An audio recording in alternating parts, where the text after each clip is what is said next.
मंजने क नमाजी ओ नियत सब जो हो सही मौला माफ करे सही मालिक माफी दे सही दुनिया दो के बाजी कर खिन रब को राजी दुनिया दो के बाजी कर खिन रब को राजी ए जुवानी डूडी जानी देखो खबर गानी हली में से पूरी थी से तेरी जिंदगानी ए जहान इंसान आखिर के पानी कहीं छोड़ गए नी कहीं छोड़ गए नी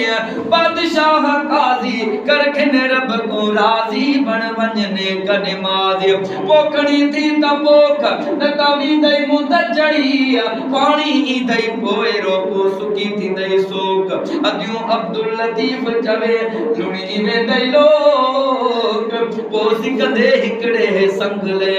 वडा वणवा कारजा हो जिते नाग सजन नीला वडा वणवा कारजा जिते नाग सजन नीला अदियो अब्दुल लतीफ चवे कुटुब न कबीला उते गोरे ती राह बर राह जो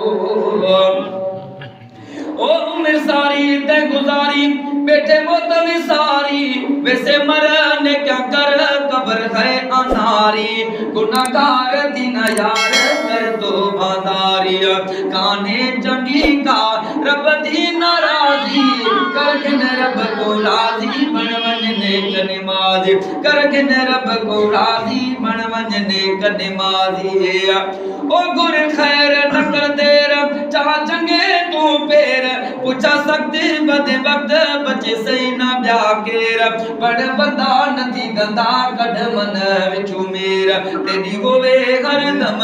ओ निमड़त न्याजी कर खिन रब को राजी बन वंजने क नमाजी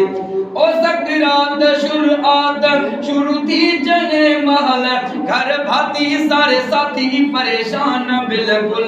ला इलाहा इल्लल्लाह पढ़े सन पे पल पल कर दो बाहर घर छोड़ कम मजाजी कर खिन रब को राजी बन वंजने क नमाजी हो कर फिकर दी हशर सिजने से बराबर नहीं सख्त जबरदस्त क्या वक्त बेहतर परेशान इंसान मैदान महशर बेटा रब दे दर ते पया कर तू आजी